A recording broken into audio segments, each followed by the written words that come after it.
Want climate news in your inbox? Sign up here for Climate Forwarded Message, our email newsletter.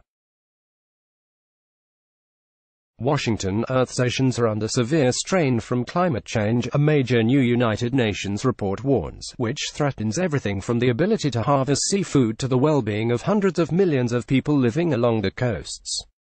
Rising temperatures are contributing to a drop in fish populations in many regions, and oxygen levels in the ocean are declining while acidity levels are on the rise, posing risks to important marine ecosystems, according to the report issued Wednesday by the Intergovernmental Panel on Climate Change, a group of scientists convened by the United Nations to guide world leaders in policy making.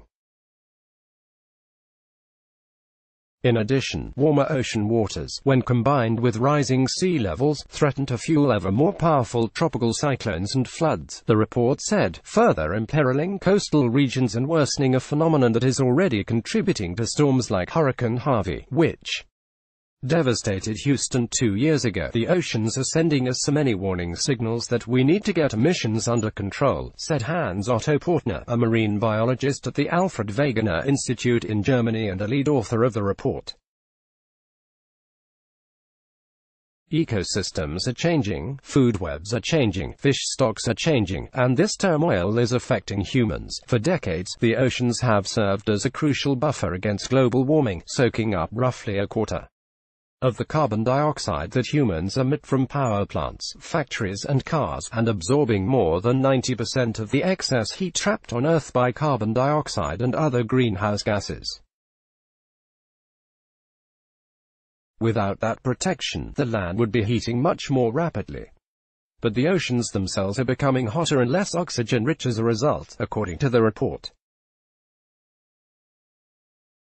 If humans keep pumping greenhouse gases into the atmosphere at an increasing rate, the risks to human food security and coastal communities will increase sharply, particularly since marine ecosystems are already facing threats from plastic pollution, unsustainable fishing practices and other man-made stresses. We are an ocean world run and regulated by a single ocean, and we are pushing that life support system to its very limits through heating, deoxygenation and acidification, said Dan Lafferty of the International Union for Conservation of Nature, a leading environmental group that tracks the status of plant and animal species, in response to the report. The report, which was written by more than 100 international experts and is based on more than 7,000 studies, represents the most extensive look to date at the effects of climate change on oceans, ice sheets, mountain snowpack and permafrost. Image fishing in the Gulf of Guinea near Ghana. Rising temperatures are causing a drop in the amount of fish that humans can sustainably catch. Credit Natalia Gormalova, Agence France Presse, Getty Images. Image a herring catch being unloaded in Maine. Some fish populations are migrating far from their usual locations in search of cooler waters. Credit Robert F. Bicati, Associated Press. Changes deep in the ocean or high in the mountains are not always as noticeable as some of the other hallmarks of global warming, such as heat waves on land, or wildfires and droughts. But the report makes clear that what happens in these remote regions will have ripple effects across the globe.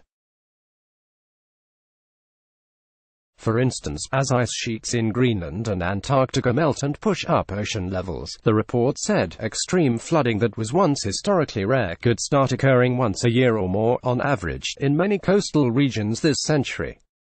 How quickly this happens depends largely on the ability of humanity to reduce emissions of greenhouse gases that are heating the planet. Around the world, glaciers in the mountains are receding quickly, affecting the availability of water for millions of people who depend on meltwater downstream to supply drinking water, irrigate agricultural land and produce electricity through dams and hydropower. But some of the report's starkest warnings concerned the ocean, where major shifts are already underway. The frequency of marine heat waves, which can kill fish, seabirds, coral reefs and seagrasses, have doubled since the 1980s. Many fish populations are migrating far from their usual locations to find cooler waters, throwing local fishing industries into disarray. Floating sea ice in the Arctic Ocean is declining at rates that are likely unprecedented for at least 1,000 years, the report said. There have even been unwelcome surprises. The report notes that some pathogens are proliferating in warmer waters, including Vibrio, a bacteria that can infect oysters and other shellfish, and that already sickens some 80,000 Americans who eat raw or undercooked seafood each year. That's a good example of how changes in the ocean can affect even people who live far from the coasts, said Shirley Harper, a public health expert at the University of Alberta and an author on the report. The report warns that more dramatic changes could be in store.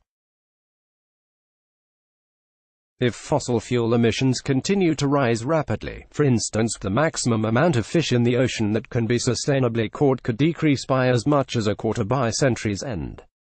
That would have sweeping implications for global food security. Fish and seafood provide about 17% of the world's animal protein, and millions of people worldwide depend on fishing economies for their livelihoods.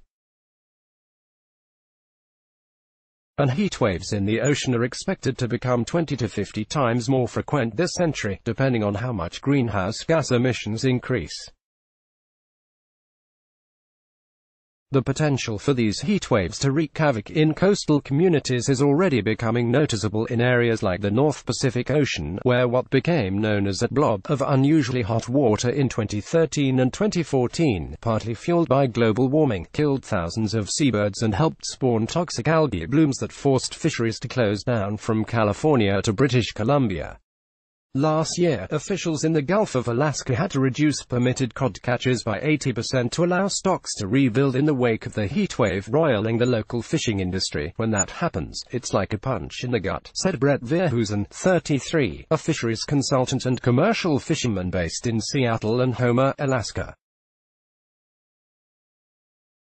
And it's not just fishermen who are affected, it's an entire supply chain, from processing plants to shipping to grocery stores and restaurants. Image lobster larvae being studied in Maine, where scientists hope to understand what the larvae eat and if it affects where they migrate to avoid warming waters.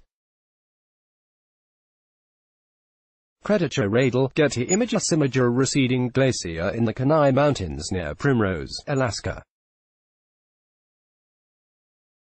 Cretaceous Radal, Getty Images. Changes in the ocean also threaten to disrupt the complex and often delicate ecosystems that underpin marine environments.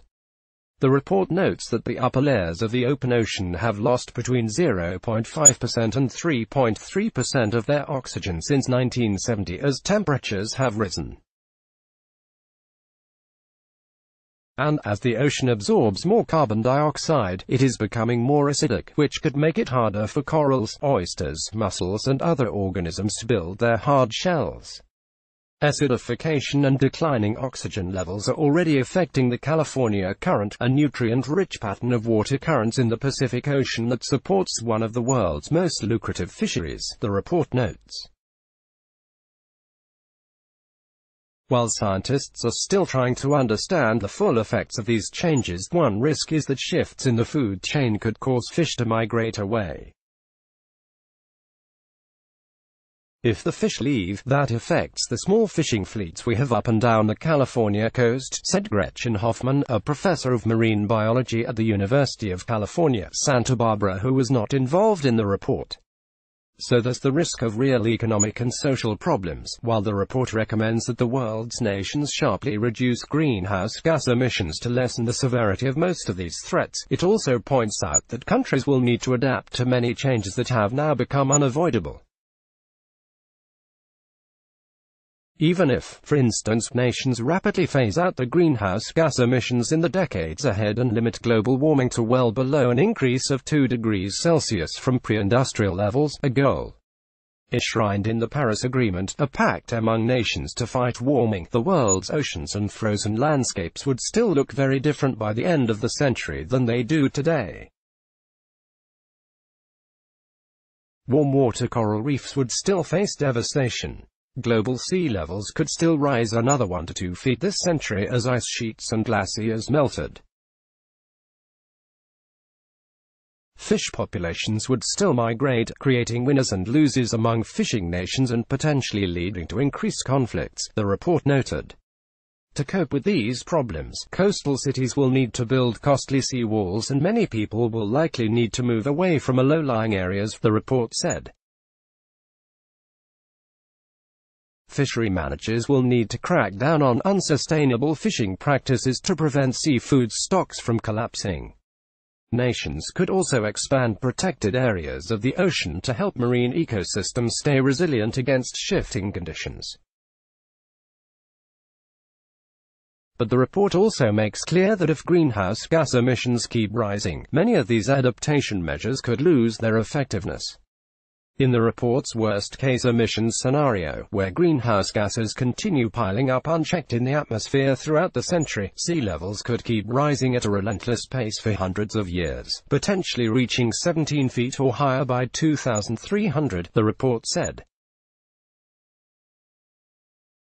Our fate is probably somewhere in between the best and worst-case emissions scenarios laid out in the report, said Michael Oppenheimer, a climate scientist at Princeton University and a lead author of the report's chapter on sea levels.